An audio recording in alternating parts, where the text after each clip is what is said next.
Welcome, this is Raven Dana at Walking Between the Worlds, and this is class 2 of Bee Magic. The class, yes, should have been posted yesterday. I fell asleep on the couch. That was the end of that. So here we are. It is Thursday, October 26th, and I promise that the third and final class will go up a day early. It'll go up on Tuesday instead of Wednesday. So, well, let's jump right in. There's so much. The more I read and research, the more lost I become in the world of the bees in a good way. I'm having an experience, and maybe you'll have this too if you delve deeper into this subject, but I'm having the experience of learning. I don't want to use the word. It's one thing to know something. It's another thing to have an experience of something. So through what I'm reading and researching and learning about bees, I'm having more and more experiences of the connectivity of all things in nature.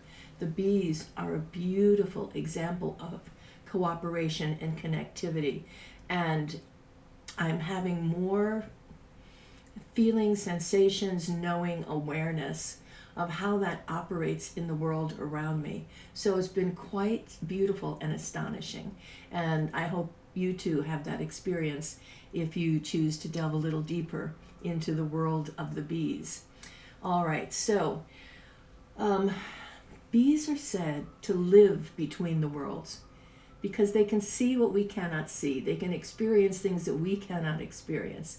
Bees have been considered the messengers of the gods and the messengers between the living and the dead. Bees cooperate with what we would call elementals and the fae or spirit folk. And here's the thing, whether you believe that or not is irrelevant, because what we do know is that there are plenty of things that we cannot see that are perfectly real. Our ability to perceive the known spectrum of frequencies is small, very small. We can perceive with our senses less than 1% of those known frequencies. So it means essentially there's a tremendous amount of reality that we have no idea consciously exists. Now, when we talk about the bees and their extended senses, it is quite likely that they see things and know things and experience things about life forms that we cannot comprehend. So based on that alone, based on the science alone, I would certainly conjecture that bees have experiences of beings that we would call elementals or between worlders or fairies, that sort of thing, that we can't perceive. So the reason I'm bringing this up is because there are books that talk about that element of cooperation between bees and the between world beings, and I think it's fascinating and likely. Bees are thought to also be psychopomps in that and what that simply means is that they shepherd souls between the world of the living and the world of the dead. Bees there's also, if we want to speak to the dead, we're told in some traditions to tell a bee, and the bee will carry the information to our loved one on the other side. So bees, again, from ancient times have been considered messengers of the gods, messengers between the worlds, messengers between the living and the dead. So they are considered to be the winged couriers to the other worlds, and they're also said to know, to be aware of every entranceway between the above world and the other worlds, the below worlds, the worlds of the dead, the worlds of dream, the worlds of mystery. So let's see. I just want to talk a little bit about bees and other traditions. I'm going to remind you that bees' presence on the earth is over 150,000 years old. They've been here a long time. Our deliberate interaction with the bees is about 10,000 years old. Our beekeeping skills, or our beekeeping practices, the oldest ones we can be aware of originated in Egypt. So we have been partnering with the bees for a very long time, but not a long time in the history of bees on the planet, right?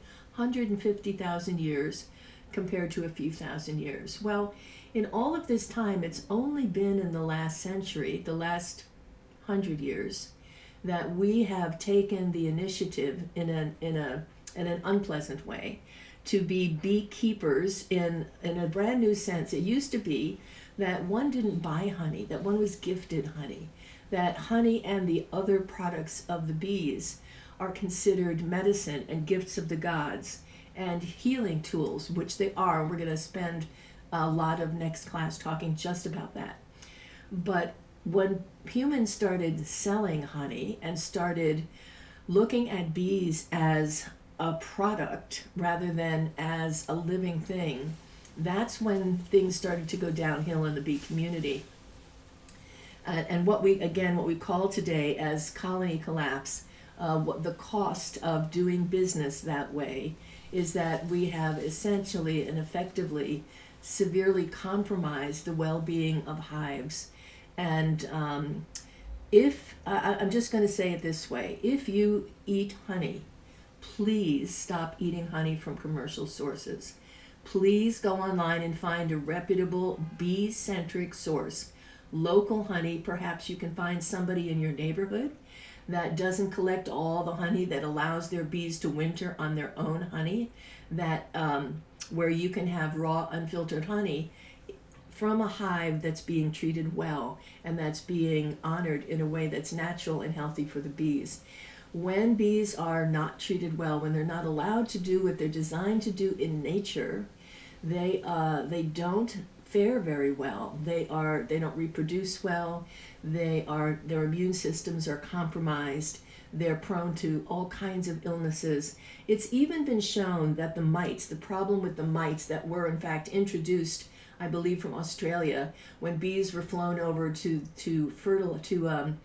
pollinate the orchards in California, the almond orchards. Those mites, if we're not using pesticides on them, the bees in a handful of generations begin to adapt. They begin to create a way for the bees and the mites to co-survive. They take a lot of the mites off and kill them, and the few remaining mites seem to not damage the colonies. So this is something that has been experienced by trial and error with beekeepers who don't want to use pesticides. Not only is it bad for the bees, right? It's bad for the honey, because anything that's done to the bees ends up in the honey, ends up in our bodies. It's a bad plan all the way around.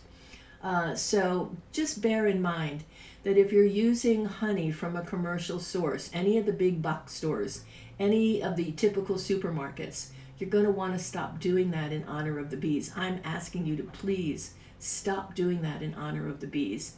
Let me see, there is a naturalbeekeeperstrust.org. naturalbeekeeperstrust.org. I suggest you take a look at their site and see what you can find on there.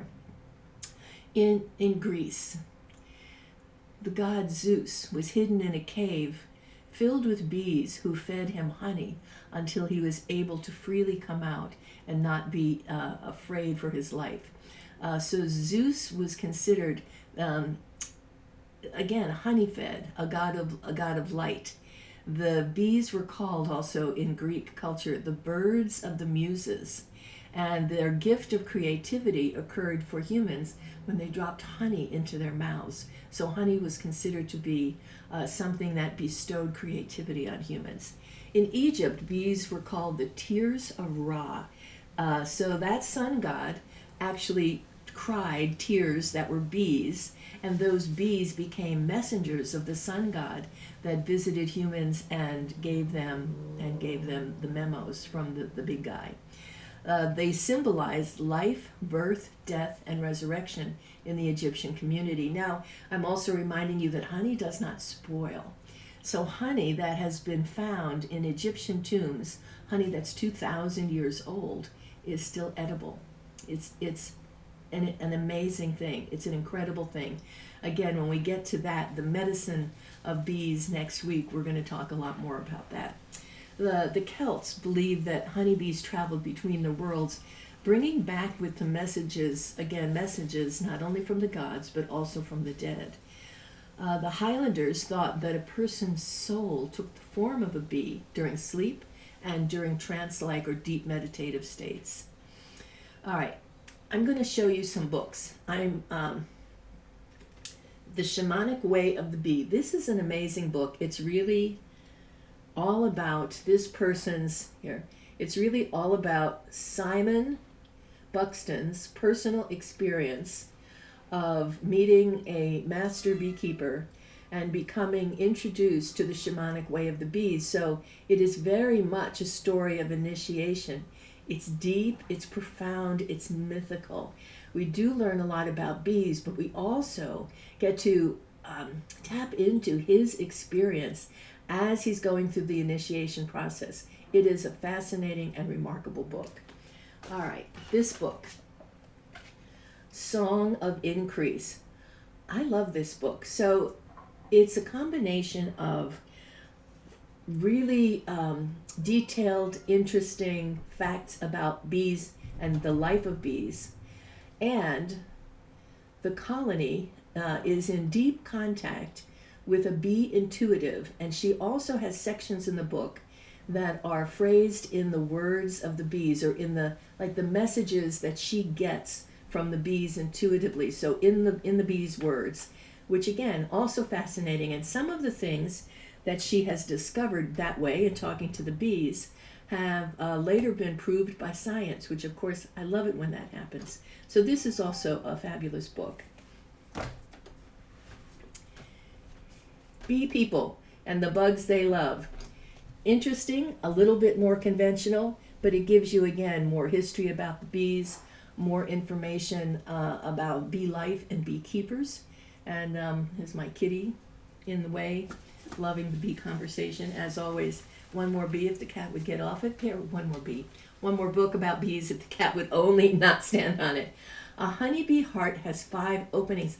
I love this book. This is the first bee book I read. And essentially, it traces a person's year in deciding to become a beekeeper, in her love of the bees and in her experiences as she went through the process of getting a colony.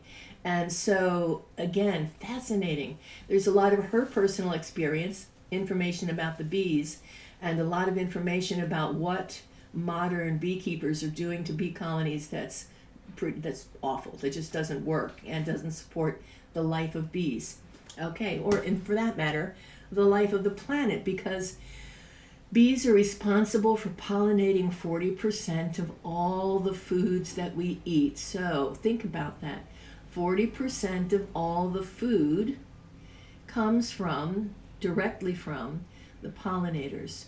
Without bees, we got a problem. We have a serious problem. So the thought of using bees as a commodity for their honey is yet another way that we in our culture are shooting ourselves in the foot, basically. Anyway, I'm not going to go down that road today, but you get the point. You know exactly what I'm saying.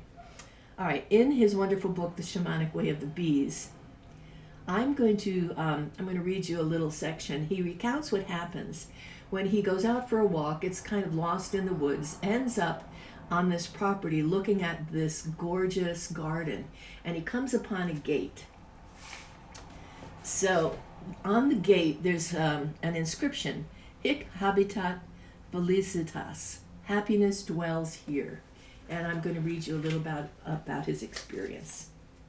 Okay. As I pondered whether or not to go in invited through the gate, the choice was made for me. I felt the rusty metal latch begin to move on the other side, and I jumped back as the gate opened. And there a figure appeared. It could be a figure that came from a child's fairy tale. He was short as a Shetland pony, with long white hair and a complexion that seemed to have never seen the sun. He was even wearing a short green coat. This peculiar effect was emphasized by his dark eyes that were a steady black that I realized later were sightless. This human being was blind as a mole. "Have you visited our Eden?" he said. I replied with a stuttering apology that I had been exploring and got lost and found his garden. The little man smiled at me with an awkward demeanor and said, "My name is Gwyn, and this is the gate of transition." He said this matter-of-factly. "It's where the visible is put to service of the invisible, and it divides our worlds. On this side of the gate, we operate one way, and on the other side, another." With that, he announced that it was time for him to leave, and so he did. Sometime later, I was to learn that Gwyn had just moments before completed his apprenticeship with the beekeeper, and here I was about to commence my own. I opened the gate and went through, and the orchard was alive with bees winnowing in the March sunlight. There in the midst of them stood a man. He was hollowed in a mist of bees. He held his face like a magician, like a weaver knitting some strange fabric made of living things. There was something else about him, too. It was as if he was lit from within, and he shared this feeling of deep respect. I could feel his deep love and respect for the bees, and the bees for him. He looked then directly at me, smiling as if he expected me. I was overtaken then by the strangest and most all-pervading feeling that my fate was being encountered here. So that's his first experience of meeting the master beekeeper. And as you might well figure, it goes on from there. Let's see. Let us move on to the next piece of the puzzle. So, bee anatomy, a little bit more about the bee anatomy. It was once thought, of course, you probably heard of this, bees can't fly. I mean, obviously they can, but for the longest time, science couldn't figure out why bees flew or how they could fly, until it was discovered that they have double wings, and the wings actually lock together. They form one large surface in order to lift them.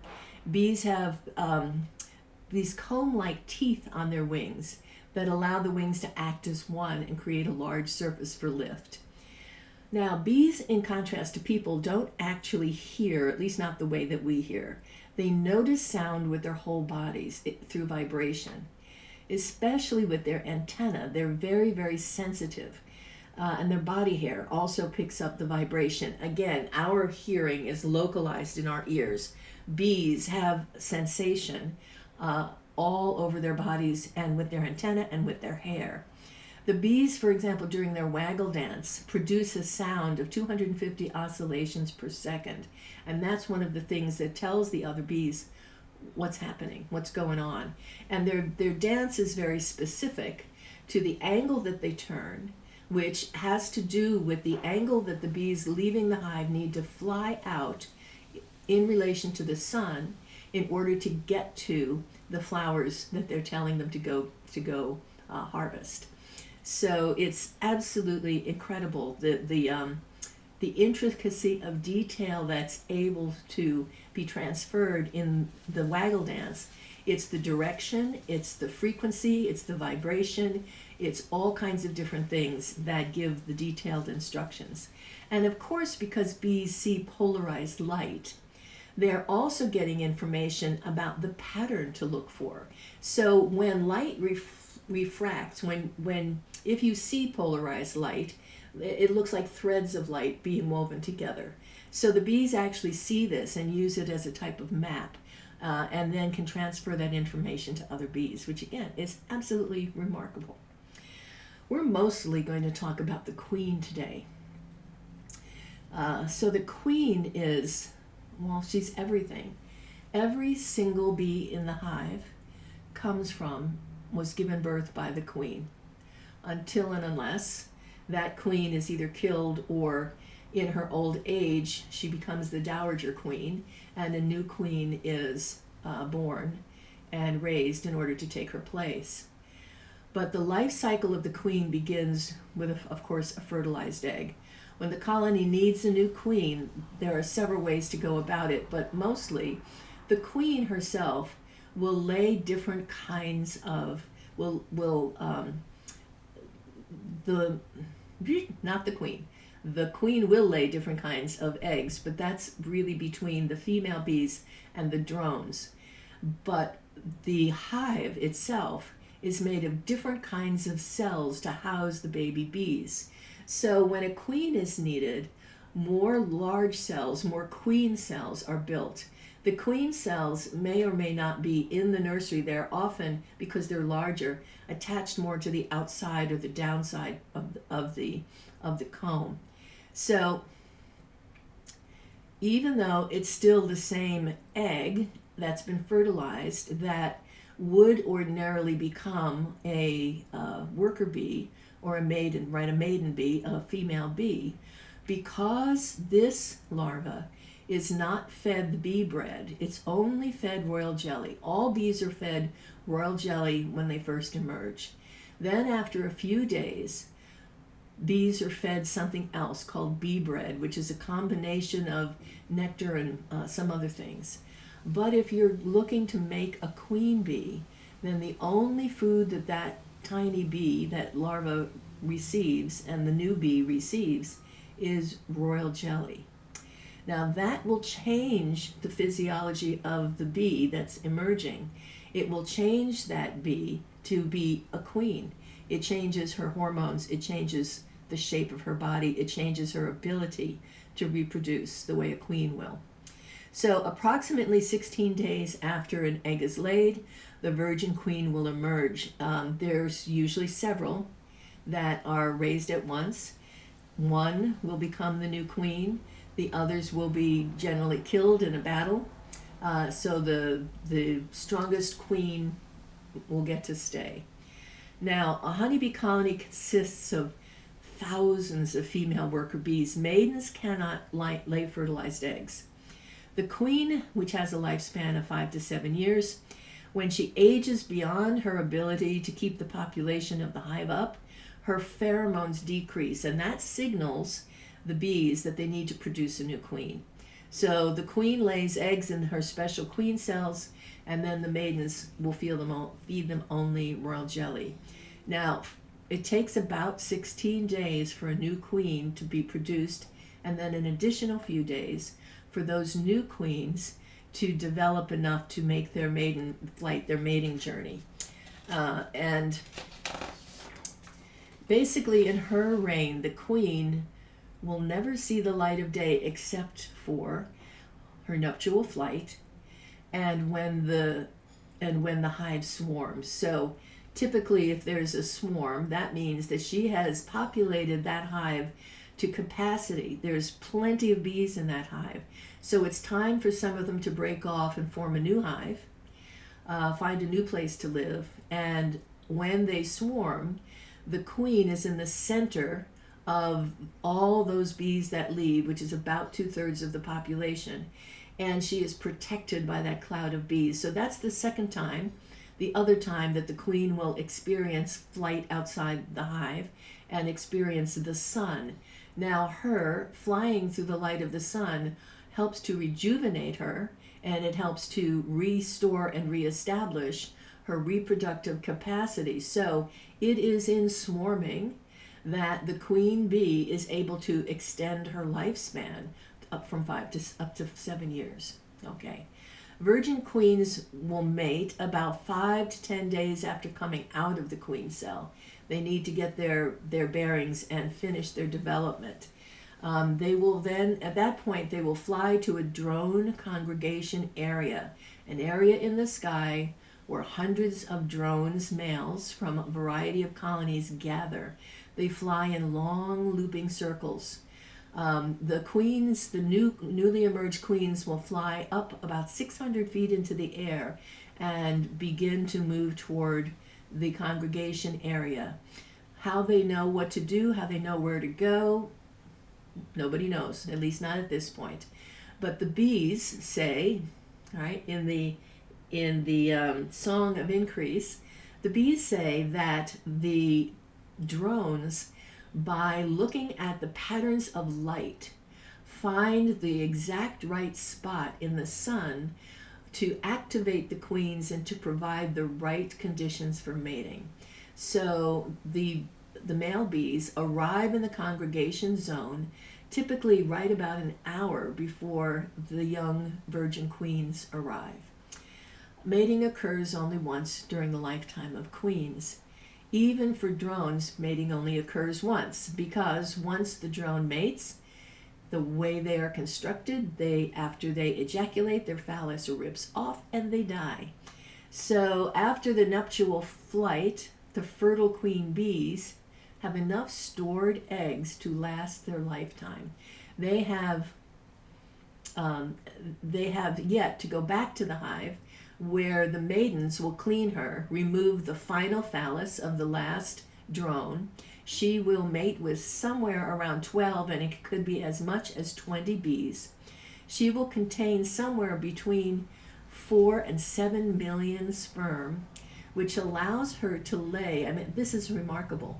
She lays enough eggs in a day, every day, that's about 1.5 times her body weight. Like, what? How did she do that?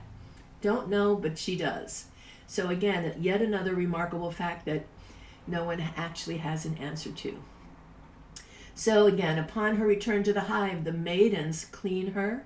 They remove that last phallus, and they go through a process called the ascension of the queen, where then the other queens, right, the new virgin queens, come back to the hive, and they will fight. And the one remaining queen will become the new queen. She will ascend to her reign. She will take reign, and that's the new queen mother. Now, sometimes if there hasn't been swarming, if the old queen is a dowager queen and she's basically just losing her fertility because she's old, sometimes she's also killed in this process. But sometimes, and again, natural beekeepers say that sometimes the old dowager queen is allowed to live out her time in the hive. She's just moved to a different location, and she continues to have her maidens surrounding her. The maidens, again, clean her and feed her and keep her warm. They take care of her. But it is the new queen then who is licked, and her pheromones are now spread through the entire colony. Now, I'm reminding you that since all of the bees come from the prior queen, that line of pheromones is going to essentially be similar, right? If not identical. So when queens lay eggs, they can lay maidens, queens, or drones. The queens and the maidens are essentially the same. The distinction is in how they're fed. Queens or maidens laid in special cells, fed with royal jelly. Drones, however, are born from unfertilized eggs. So the drones are clones of their mother, except that they're male. Fascinating, right? They carry the queen mother's ancestry, and they carry, of course, all of her genetic codes forward into the world. And perhaps the life of the drone, highly sensitive, very large eyes, freely flies, doesn't forage, is taken care of, is fed, can go unmolested in and out of other hives. Perhaps he is the balance for the queen who constantly works, who constantly reproduces, and that rarely gets to fly and see the sun. There is some wonderful and interesting balance in that. And again, something in service of life and death, that she, the queen who produces bee after bee, life after life after life, that when the drones mate with her, that is their final passing, and they pass on their seed, and then they die. Again, it's an ancient story here. It's the mythological story of the female of the goddess that is all that is born, and it is the male that is all that lives and dies. So she is the ever-present, and he is that which lives and dies. He is always the product of a virgin or unfertilized egg, and as such serves that function of living and dying in the service of life itself.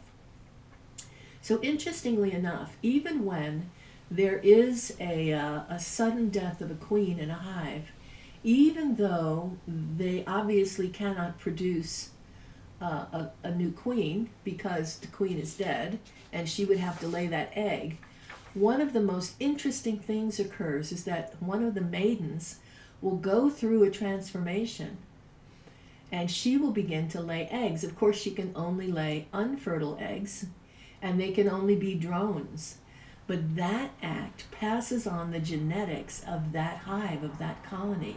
So those drones that are born will now leave the hive, and they will, of course, take care of passing on the life and the genetics, all that colony knows, all the wisdom they have gathered, and their history will get passed on by those drones when they mate with queens of other colonies. Right? It's fascinating. It's just fascinating. Okay, back a little bit to the conversation about swarming. The bee cloud, when their queen is in the center and surrounded and protected, takes off to find a new hive. It takes a little while, it takes a couple of days usually to find a new place to live.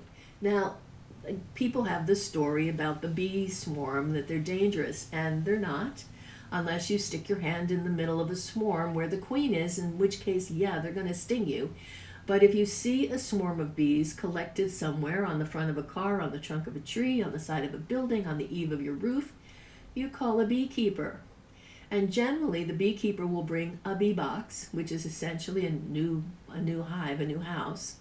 And the bees, especially once the queen is inside the box, all the other bees will go inside the box as well. So they're not looking to hurt anybody. All of that stuff is, they're not wasps. This is a different conversation. And this is something weirdly, that we find in the movies that we don't find in real life. Okay. So you don't ever have to be afraid of a swarm of bees. And if you see one, please don't kill them. Don't hose them down. Don't spray them with anything. Just make some phone calls, find a local beekeeper, and someone will come out to gather them up.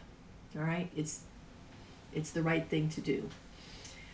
All right, the queen's flight into the sun, just again to repeat it, rejuvenates her and reawakens her reproductive capacity, which lengthens her life. So the queen is the mother of every bee in the hive. Before swarming to find a new home, the queen also makes queen cells, right? So when she's about to swarm, she knows that she needs to get a new queen in this colony so that she can leave and the remainders of her hive, of her colony, will survive. So she will be surrounded by her handmaidens, the older maidens that will then feed and clean and protect her. If she is allowed to live, if the dowager queen is allowed to remain in the hive when the new queen ascends, then she continues to be surrounded by maidens. It's kind of like the Secret Service, right? Once you're the president, you have the Secret Service. Even when you're out of office, you still have the Secret Service, right? It's kind of like that. So the queen has a very distinctive scent and a distinctive vibrating sound. It resonates on the comb. Bees feel the song of the queen and they are calmed by it. And as I've said earlier, the queen is groomed and licked, and that scent is then carried and passed bee to bee to bee until all the bees in the colony, and remember, we're talking 20 to 60,000 bees. That's a lot of frickin' bees. Until all of the bees are experiencing the scent of the queen. It's what keeps them calm and doing their job without stress, right? They need that. They need the scent of the queen. They need to know she's okay. And she's doing her job. She's doing what queens do. So there are a lot of things that the scent of the queen actually accomplishes, which again is fascinating. So her pheromones will suppress the reproductive ability of other females.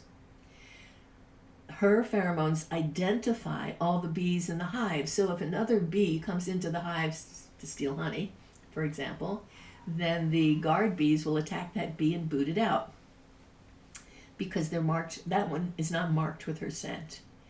And as the maidens groom and carry that scent to others, it also discourages drones of her own colony from mating with a virgin queen, his sister, right? You don't want your drones to mate with the other maidens. Same genetics. It also encourages comb building, so her pheromones will encourage more comb to be built. It regulates the mood of the bees, and it keeps them content and at ease. The colony is also enthralled by her scent. As the queen ages, her scent begins to diminish, and this triggers the process of laying eggs for a new queen.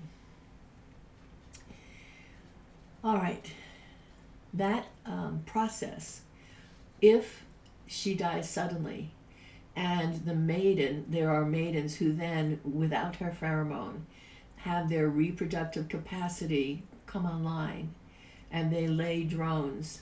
That process has a name. It is called, well, it's called virgin birth, but the term that's used is parthenogenesis. Parthenogenesis. So that is the technical name for the virgin birth of the drone bees from the maidens. All right, so some sad facts. 90% of the queens used in the beekeeping industry today are artificially inseminated. They artificially inseminate them for particular traits: low desire for swarming, low propolis production, because that's what's used to patch comb, low comb building, right? They don't want them to be too populated, because then they'll want to swarm, and high honey production, as well as calm. They search for those traits, they look for those traits, and then they artificially inseminate queens with very few drones. And then, unfortunately, what a lot of the industry does is, because they typically don't allow their swarms, their colonies to swarm, they will go in once a year at about the time the colony would swarm, and they kill the queen. They pinch, it's called pinching the queen. They pinch the queen. So then they will replace her with a new queen that's been artificially inseminated. Now, after everything that you've just heard about the impact of the queen and the pheromones and what they're designed to do, and how it keeps the colony calm and doing everything that they need to do, you can only imagine what happens in a colony when their queen is killed and a new queen is simply inserted. Now, they can't just insert the new queen. Why? Because she doesn't smell like the colony, and they will kill her. So they have to take the new inseminated queens, and they put them in a cage. They put them in a queen box, and they put the box inside the hive to acclimate the colony to the new queen's scent. So essentially, it becomes a matter of survival, because without a queen, the hive will die. They go out, they go extinct.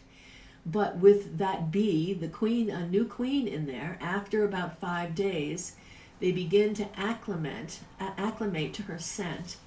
They may let her live, and then she can come out and begin to lay and become their queen.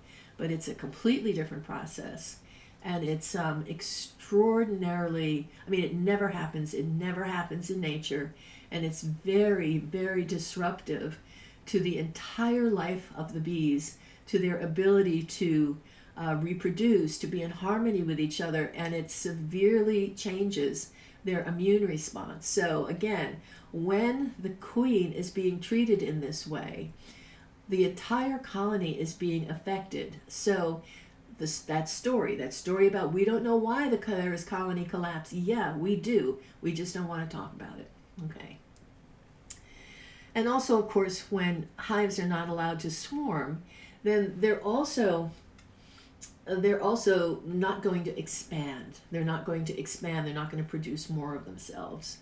So it's a very interesting and sad thing that what we have done to the bees in our society, in the world.